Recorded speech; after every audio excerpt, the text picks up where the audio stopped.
Welcome, everyone. I'm Maxim Thorne, the CEO of Civic Influencers. What a happy staff I had this morning. And I'm sure you're all celebrating with us. It has been a marathon, and it has been a repeat of 2021 and 2 elections in Georgia. That wasn't budgeted.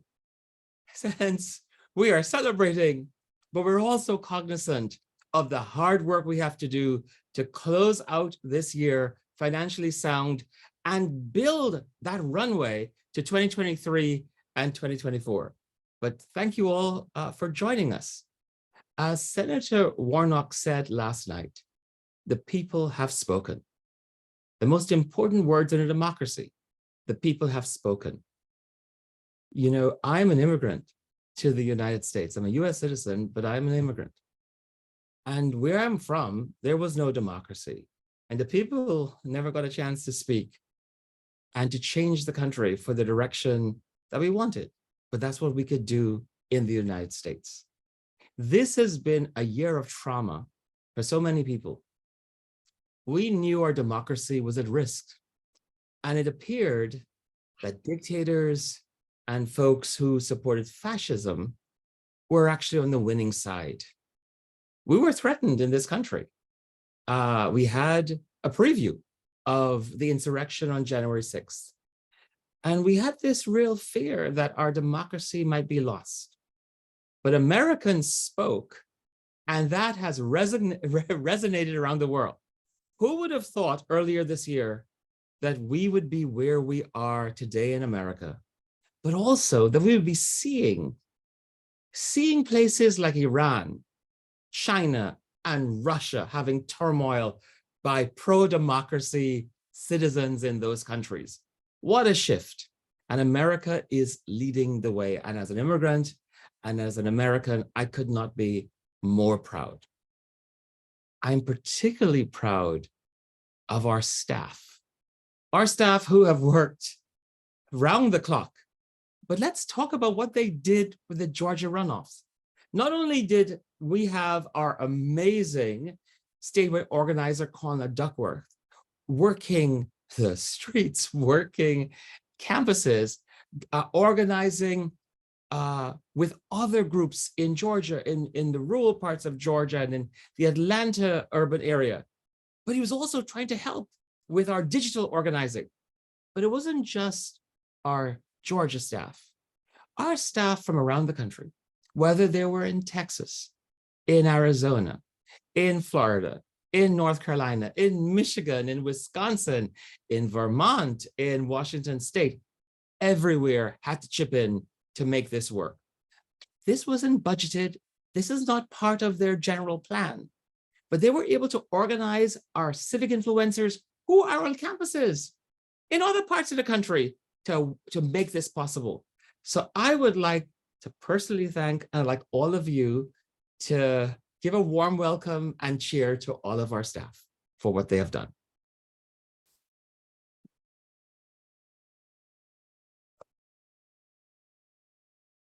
These are the folks that make the impossible possible. And there are a lot of things that we haven't seen in decades, if not ever, of what happened in Georgia. And I just want to run through some of these things. And my staff is going to, of course, object because I did not rehearse this. But this is too good not to share with all of you. Raphael Warnock is likely to beat Herschel Walker by 3 points. That has not happened in a senator election in Georgia since the FDR administration. You know what else has not happened since FDR?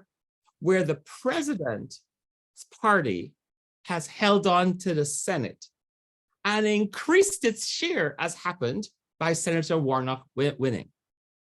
And do you know why that's possible? Because we have had youth turnout in record numbers. And what's also really fascinating and is changing America for the better is that the youth population are favoring pro-democracy candidates by 28 points or more.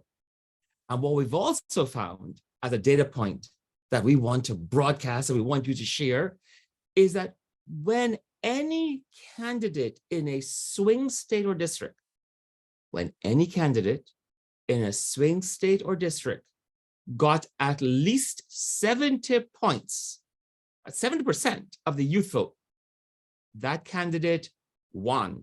Let me repeat that. Any candidate in a swing state that got 70% of the youth vote won his, her, or their election. We need to focus on that because there is a growing share of electorates that are young people. Young people in this election now outnumber baby boomers.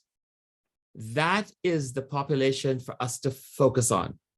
Turnout was 90% in these runoffs in the Georgia runoffs of the general election vote. That is very similar to the 90% turnout in the 2021 runoff. And here's why that's important. This was not a presidential election. So there is some real shifting happening of people getting excited by elections as a normal course of activity. And that applies to young people too. Here's what we also know. 76,000 people who voted early for the Georgia runoffs didn't even vote in the general election. That has to be unpacked, and we are studying that. And we're also studying how many of that 76,000 who voted early were young people who hadn't voted in the general election, and how many people who voted in this election who were young hadn't voted in the general election. And what is it that triggered them? You're going to hear in the conversations we're going to have all this exciting stuff around the data that tells us our work is impactful and is successful, and where we might have to improve or where we might have to invest even more. I cannot tell you how happy we are that we pivoted to this data-driven approach and how we got you and everyone else invested in this. We needed more investment in the Georgia runoffs. And one data point I need to share, because I think part of this conversation is about how we change this. The investment in the Georgia general and runoff broke records, financial investments. And in fact, we learned that Senator Warnock had about double the financial investment in his campaign than his opponent, Herschel Walker. But here's what we also learned. Almost all of that was spent on television ads. And I will tell you this if you don't know. There is no young voter that was persuaded or even looked at any of these television ads. If campaigns and groups continue to believe that the way to hold on to our democracy and change our life for the better is by investing in television ads and what boomers look at, we are bound to fail. Our organization operates on a shoestring relatively. We do not invest in television ads. We invest in relational organizing. We are pivoting to include everything we do on our boots on campuses where we're meeting young people where they are in the digital space. That is what we must do as a country when we're talking about mobilizing young people, when we're talking about increasing civic engagement, and when we're talking about how we effectively hold on to our democracy. But I want to thank each and every one of you here for investing in us and giving us a lot of seed money that allows us to be as successful as we have been in turning out young Georgia voters, particularly young voters of color. You know that we focus on tipping point campuses. We focus on historically Black colleges and universities, Hispanic serving institutions, AAPI serving institutions. This is where we are meeting pro-democracy voters who are most likely to vote for pro-democracy candidates and who at the same time suffer the greatest voter suppression. So let me introduce who I am going to celebrate today, among others. Our Chief of Advocacy, Learning, and Organizing, Patrick Coakley. Patrick has been leading our organizing efforts and has worked tirelessly, certainly over the last year, over the last month, and over the last week, a couple of weeks for the Georgia runoffs. Patrick, how are you feeling today? I'm feeling excited, Max. Good afternoon to you, and good afternoon to everyone who's been supporting us for 2022 and hopefully into 2023. So, Patrick, we have focused our energies on turning out young voters, particularly young voters of color. However, when you listen to the media and you hear about investing in television ads for tens of millions of dollars, and that the reason that pro-democracy candidates won in the general, where pro-democracy candidates held the House and expanded in the Senate, it was because of the appeal to blue-collar, white, working-class men. Is that what you think is the reason we have made progress? Well, definitely not. And I mean, thankfully, our data team has worked really hard to really help us understand that. And I think it's interesting that even in the midterm election, we did not see a candidate that didn't, unless a candidate received 70% of the youth vote, it wasn't likely that they won. So that tells you first that, that old idea is a little bit old fashioned. But I think what's really interesting is not just the fact that young people need to come to vote, it's what they're bringing with them. And our survey. Perfect. So tell me, what were the top 5 reasons that young Georgia voters said why they voted? Oh, yeah. So our survey data tells us that the top 5 reasons, the top 5 things they were interested in: the treatment of racial and ethnic minorities, the environment, healthcare, LGBTQIA inclusion, and abortion. That's what was driving them to the polls. Did you see gas prices? Did you see the economy as well as the motivating factor for young people to vote? Well, I mean, I think the thing to remember is that young people don't have their heads in the sand. But those top 5 things are really like big time motivators. And, we're seeing a generation that's more interested in issues than parties. So these are things that we really want to keep in mind when we do our engagement. Now, also, Patrick, what particular strategies did you think worked in getting young people to turn out? And in fact, the data shows that young people's turnout as a percentage of the electorate increased in Georgia. Well, I think we talked about the fact that some people have old-fashioned ideas about how to do outreach. And so, what that means is that we can't use the same structures that have worked for the past 30, 50 years to engage with young people.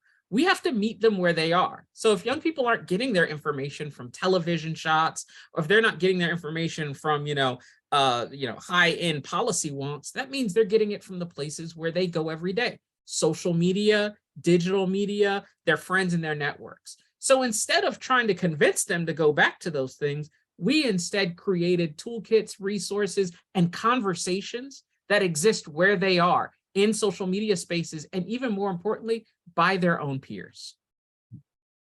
I'm so glad you mentioned that.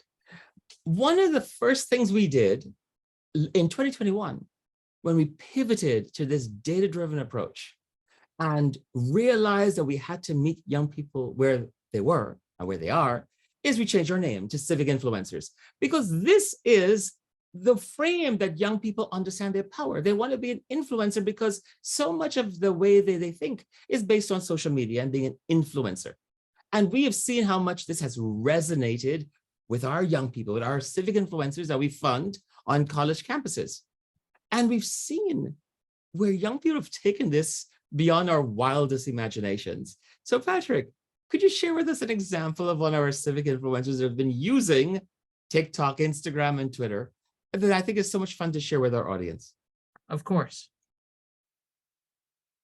What's up, y'all? It's your girl, Rihanna, a civic influencer for the state of North Carolina, and I'm back outside the Office of Leadership and Civic Engagement. This is a recap of my fall semester leadership journey. Civic Influencers is a national organization that connects college students with a community of resources and information to empower young people with voter education and get them to the polls to serve their civic duty.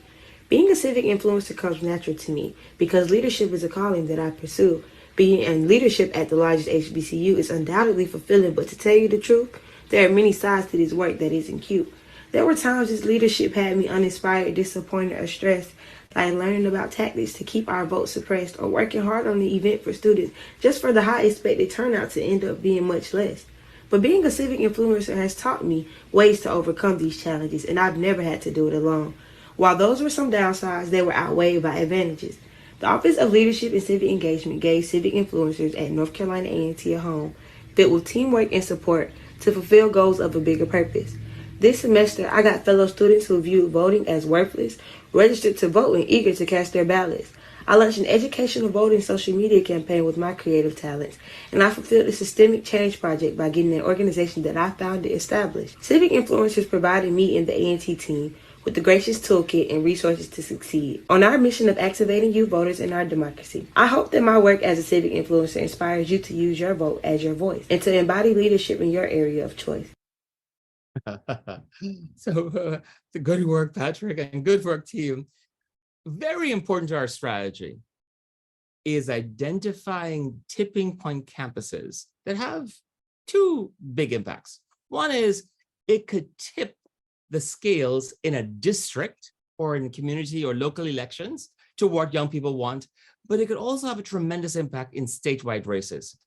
We also realized that we had to work and focus on youth of color who experience, in many cases, particularly in Georgia, voter suppression, and get them out to vote.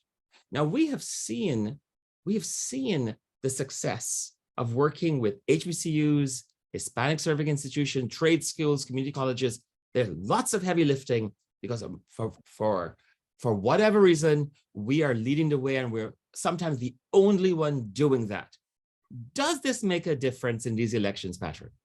Oh, definitely so. I can tell you a couple of things. For any community that has a history of being marginalized or separated from the vote, having a regular conversation about the importance of voting and making a part of your network is super important. I'm a graduate of historically Black university. I'm a graduate of Howard University, and having it become a part of your core values that voting is important is key to getting you motivated. This is especially difficult too, because you're often fighting voter suppression. We heard in Georgia that 60,000 votes could be challenged. And we know most of those votes that were challenged were from college students, from the young people we're trying to support.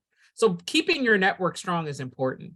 There was even an article, Maxim, 2 days ago on NBC News that highlighted the unique hurdles that HBCU students have in voting. And one of the things I loved about this article was they told you the solution. And the solution is building strong networks of people that will help you get voting information. And in that article at the end, our own Alon Gibson from Morehouse College, was quoted talking about the things that he learned working with us as civic influencers.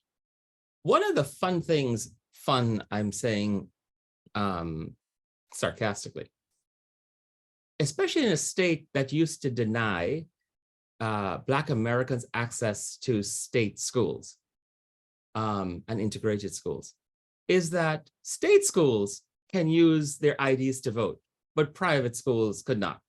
And if anyone has followed the history of higher education in this country, HBCUs were funded as private schools. So a lot of the HBCUs are private schools that cannot use their IDs to vote in Georgia elections. These are sort of deliberate, crafty things that are going on in states like Georgia or in Louisiana, which denies community college students and two-year institutions from being able to use their IDs. This is something that we have to continue to fight and prepare young people for these fights as we empower them through the 2024 presidential elections. Now, Patrick, so thank you so much for all that incredible work. But let me introduce everyone to Cornell Duckworth, who is our organizer in Georgia, and ask him to join this conversation. Cornell, how are you feeling this morning? Well, thank you so much, Maxim, and hello, everyone. I'm feeling excited. Words cannot describe how much excited I am. It definitely was a win for democracy last night. I am Cornell Duckworth, and I'm the Civic of Influences organizer at large in Georgia. It has been super exciting to be on the ground in Georgia during the midterms and the runoff election. But this election was personal to me. As a resident of Atlanta, a proud HBCU graduate, and a member of Alpha Phi Alpha Fraternity Incorporated, voter suppression, especially against the Black community, really hits home. Growing up, it was internalized in me that my voice is a powerhouse. I remember when I was about in third grade, my grandmother by the name of Emma Rimber, she told me how she participated in a march to Montgomery from Selma, Alabama on March 7, 1965, that met at Edmund Pettus Bridge. She really believed that that march would change the direction of the country. She knew that expressing her voice through the power of voting can come with dire consequences. And that include putting my great-grandmother, who is 97 years old today, Miss Daisy Bowes, in great danger. That's how powerful she knew the power of voice is. So voting for me is important because it ensures the power of my voice to elect candidates that will fight for people like me. I am so surprised you are awake, Cordell. Could you just give us a sense of what it was like yesterday and last night and what you were doing? Yeah, absolutely. I'm actually kind of shocked that I'm awake as well too. Along with me and a bunch of civic influencers, we were on the grounds of the AUC area, which is the Clark, Atlanta, Spelman, and Morehouse College area. And we were conducting a dorm storms, a series of them to be exact. And what a dorm storm is that we were allowed to go into dormitories on these college campuses and make sure we have that push that final chance for students to vote that haven't voted before the polls was closed. Once again, we've seen so much excitement and pure enthusiasm, even when the weather was very gloomy and cold as well too, but we still saw that excitement when it came from students. But they were also concerned about the issues Patrick mentioned, such as racial justice and the environment as well. And they knew if they did not vote, there will be dire consequences for all Georgians and all Americans. So they have the passion, but many of them didn't have the need to tools and information to know how to make their voice be heard. So we helped them understand the difference in power between 51 senates and a 50 tie Senate. We felt that passion yesterday, and that energy is certainly carrying on today. And we know the data shows this, because here are two numbers that people should think about as we think about the presidential election 2024. The share of votes cast by African Americans was higher, 34.4% of the electorate in this 2022 runoff than in the 2021 presidential runoff. Let me repeat that. The share of African Americans who voted in this runoff was higher than those who voted in the 2021 presidential. That is remarkable, by 2.4 percentage. That's huge. Also talking about energy, the share of Democrats also increased from 2021 to 2022 in this runoff, from 46.8% to 52%. And that was in Georgia. Can you imagine what this could mean for our work in Texas, our work in Mississippi, our work throughout the country? It is remarkable, Cornell, what you've been doing with HBCUs and other institutions in Georgia. Now, if there's one thing you could choose, Cornell, that really helps young people vote, what would that be in Georgia? Definitely Election Day as a holiday. We have so many students that have other responsibilities, and this is the #1 issue for young people, not having that time to vote. So when they're competing with classes that are either across campus or across town, or just, throughout the whole day, they are forced to pick which one is more important. And I just believe that's not right. This year, we were successful in getting numerous college campuses in the Atlanta area to institutionalize Election Day as a holiday. And I do believe every campus who will implement this will be successful for all students. This is incredible. Election Day as a holiday, part of our research showed that time off to vote was the most pressing issue in terms of accessibility to be able to vote for young people. And we are able to show that when Election Day is a holiday, or an early voting day is a holiday, how turnout increases. If we can roll this out to all institutions in Georgia, but also in California, and also in New York, and also in Michigan, and Arizona, and Nevada, and Michigan, and Wisconsin, and New Hampshire. What a difference it will make. Thank you so much. Thank you so much, Cornell. And you can get off early today so that you can rest up.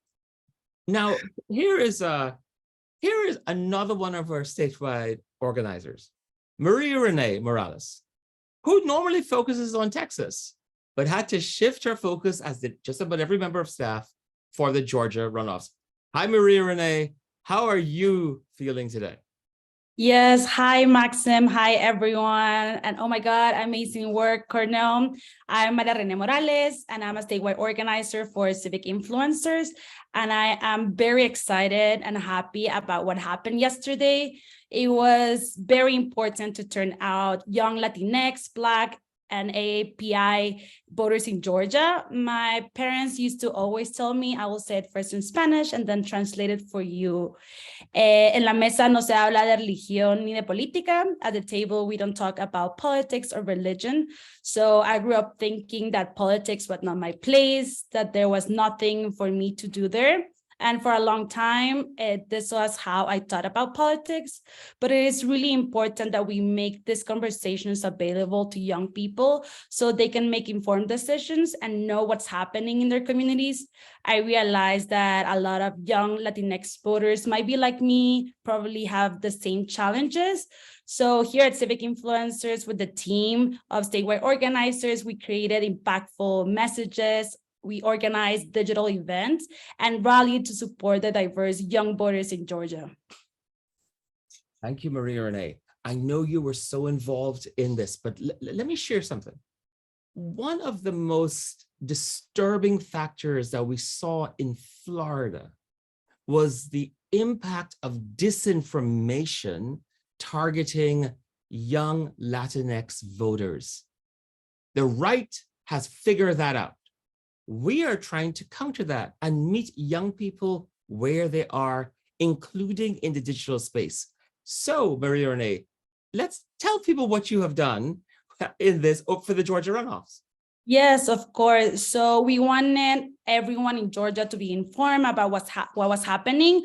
So with the team, we held 2 digital couch parties where we texted tens of thousands of young registered voters in Georgia attending community colleges and or trade schools.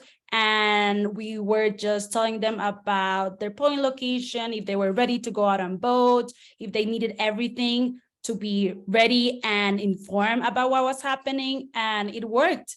So thank you to all of the 73 volunteers who joined us on our text banking and phone banking. We had volunteers and civic influencers, not only from the state of Georgia, but from all over the country, because they knew that this was not only affecting Georgia, but the whole country, right? So they needed to participate. And this event, plus what Cornell did with the Georgia Civic Influencers, help young people be heard and win. And win. And thank you, Maria Renee, and young people have won. They have shown up in a year where it was said that young people and young people with progressive values would not win. What we saw was the more progressive the candidate was, if that candidate in a swing state or district got at least 70% of young people's vote, that candidate won. That happened in Pennsylvania. That has happened with Raphael Warnock, of course, really exceeded that margin with young voters.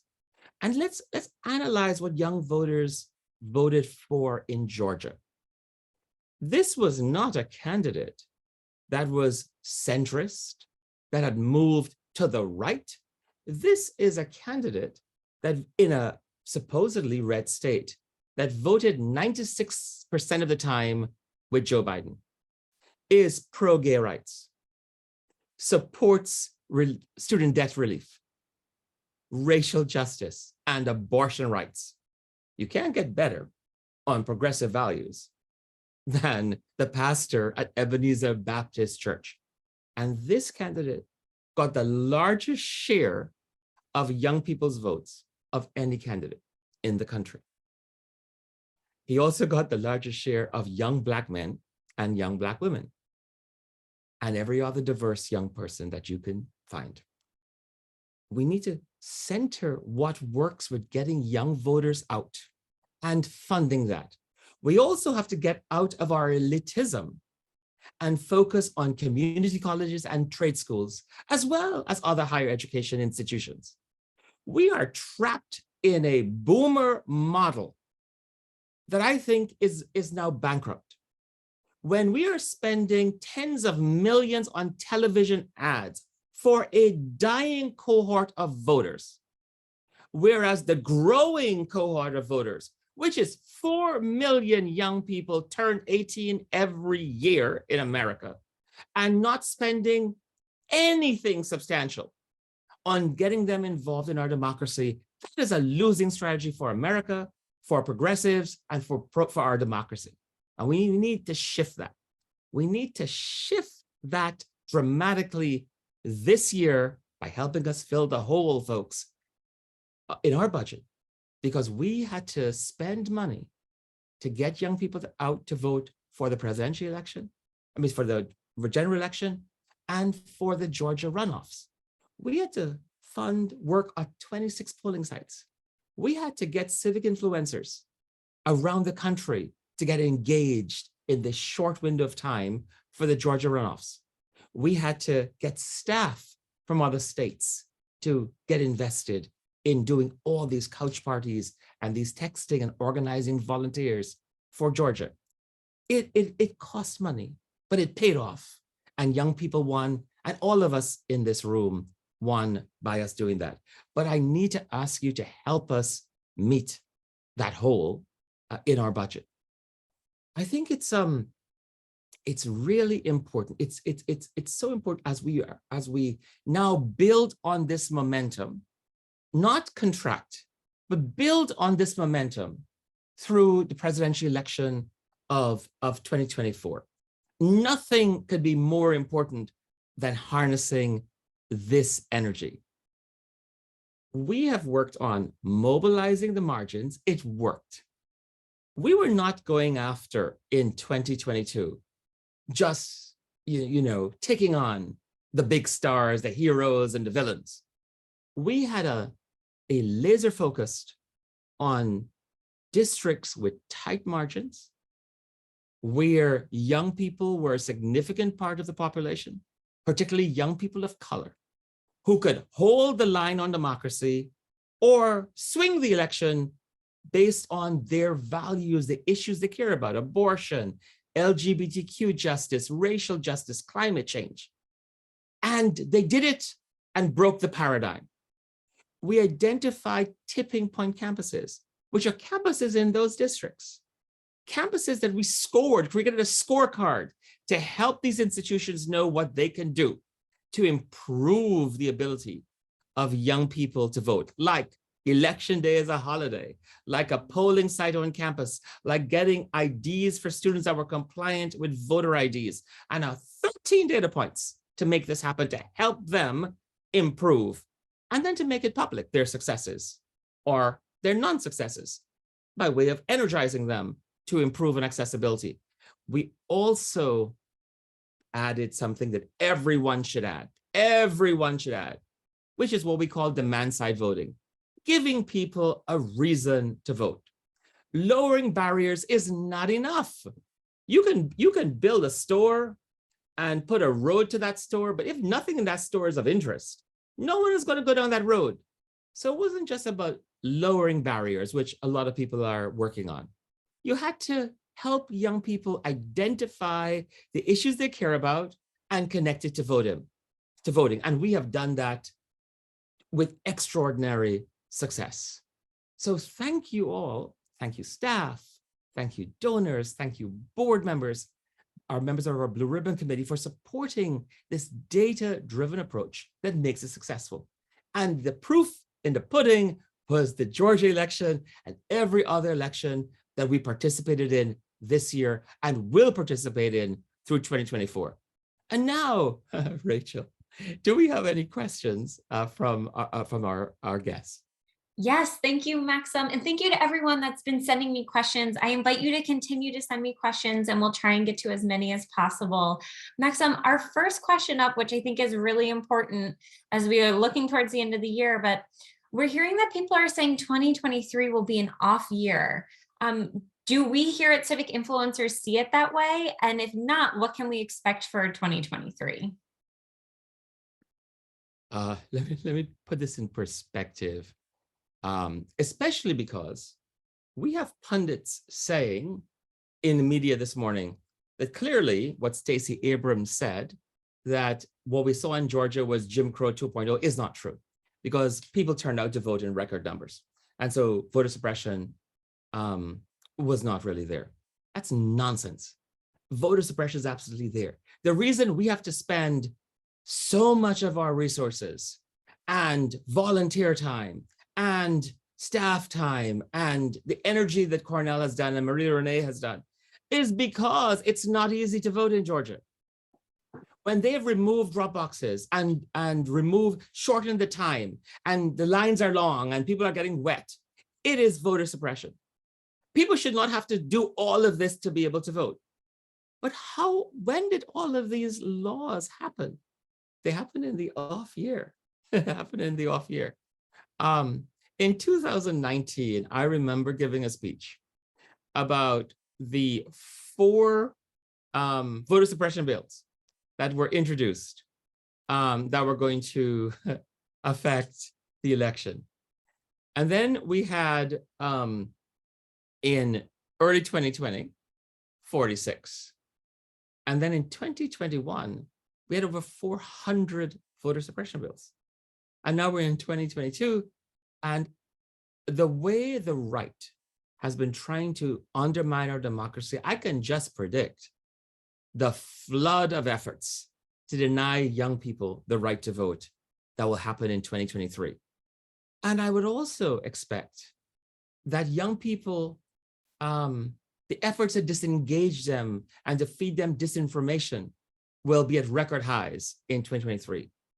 We and folks who are interested in our democracy and moving our country forward need to invest at record levels to keep this momentum going, to have young people become engaged in local politics, in campus politics, and in fighting the voter suppression that will now be happening even greater on their campuses.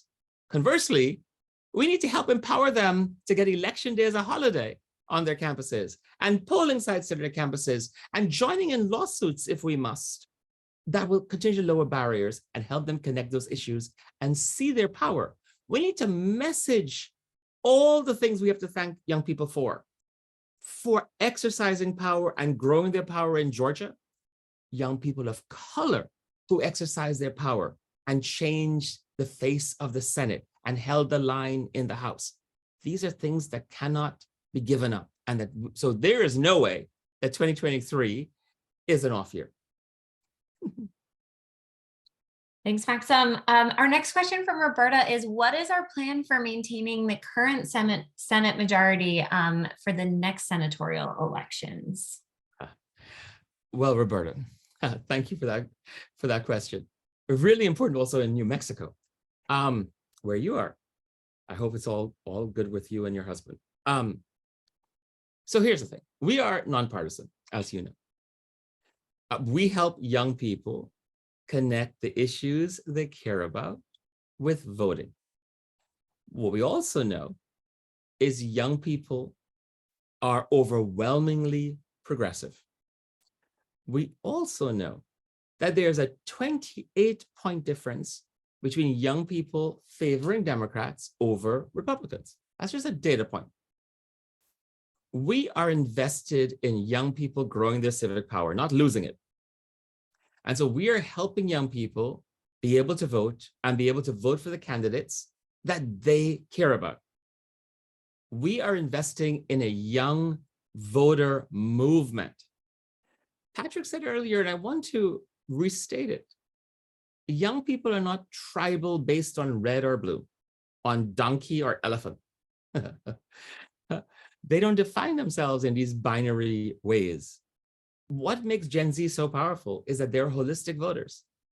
whether they are Black, white, Asian, gay, or straight, immigrant, naturalized American or not, they care about the climate. They care about racial justice. They care about gay rights. They care about a woman's right to choose. They care about all of them. And they're not going to give that up because of gas prices. And so as we build this movement, what we are doing is saving our democracy, because candidates come and go. One moment they're in favor, one moment they're not in favor, but the movement continues. And by building that base, I think you'll get the result that you want. But it won't happen. It won't happen if we cannot fill the hole that we have because of the Georgia runoff and meet our budget goals for this year.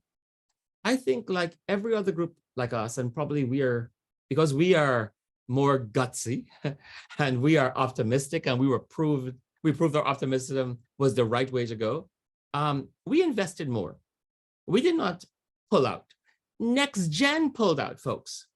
Billionaire Tom Steyer pulled out of Georgia. Let's get that straight.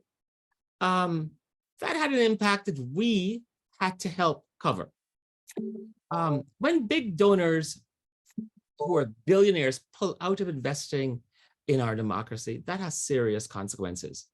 And I think if we want to preserve our democracy and reach for a more inclusive democracy, folks like you and everyone else need to bring their friends together to invest in our work.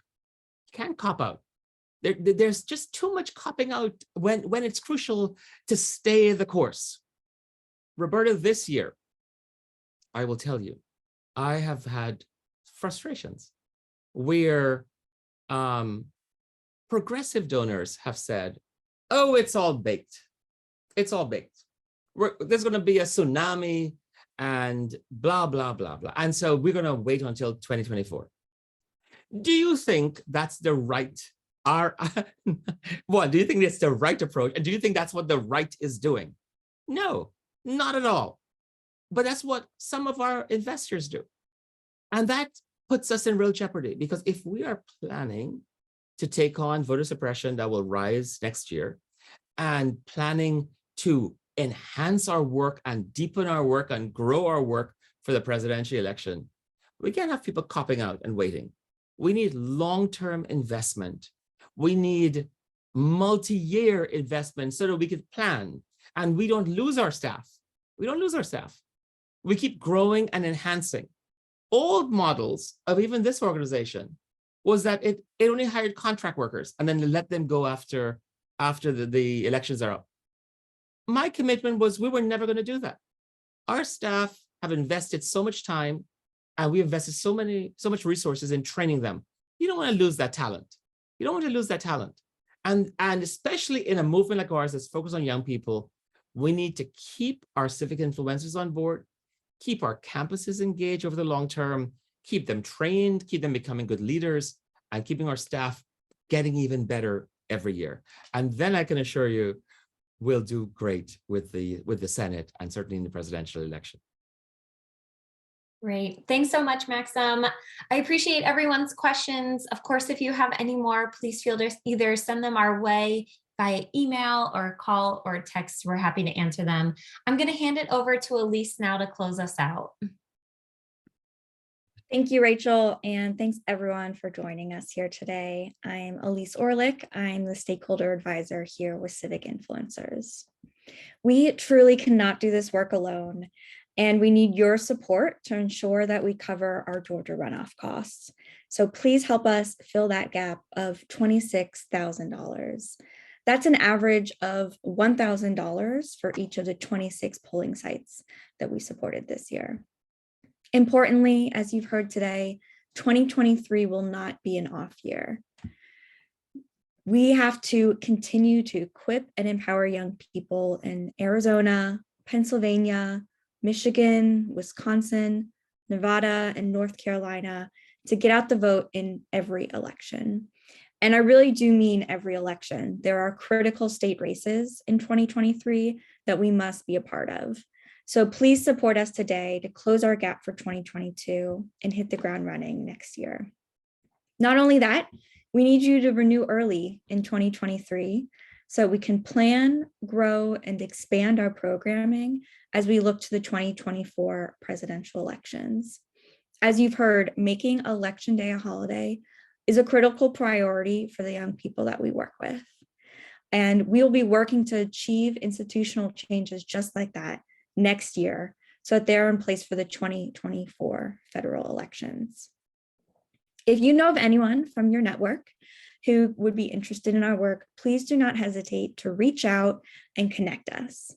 We'd love to meet via Zoom or phone, or potentially even in person if we can. Of course, you can email us with any outstanding questions you may have, or if you'd like to make a gift via check, donor advised fund, wire transfer, or stock. As Rachel mentioned at the top of the hour, we will be sending out this recording via email, and I'll be sure to include my contact information in that as well, should you wish to follow up with me directly. Thank you all again for everything this year. Thank you to the Civic Influencers staff, donors, and of course the young people that we work with. We wish you and your loved ones a very happy, healthy, and joyous holiday season on behalf of the entire team at Civic Influencers. Thank you, Elise. And everyone, I cannot impress upon you more that now is not the time to cut back on supporting our organization and similar organizations next year. This contraction and growth is not good for our democracy, and is not good for building institutions that support democracy. And I want to give you one other example, just to reinforce what I'm saying. In 2018, Tom Steyer and NextGen spent $33 million reaching young people. And then after his failed bid in 2018, he stepped back. He spent $20 million in this 22 cycle. In 2018, the group registered 258,000 voters. In 2022, they registered only 78,000. They don't even list Georgia as a state they worked in 2022. Even though I do not believe that that organization's tactics were as good as ours, had they invested in us or someone else, we probably would not even have been at a runoff. A spokesman has said that they were going to do some digital stuff.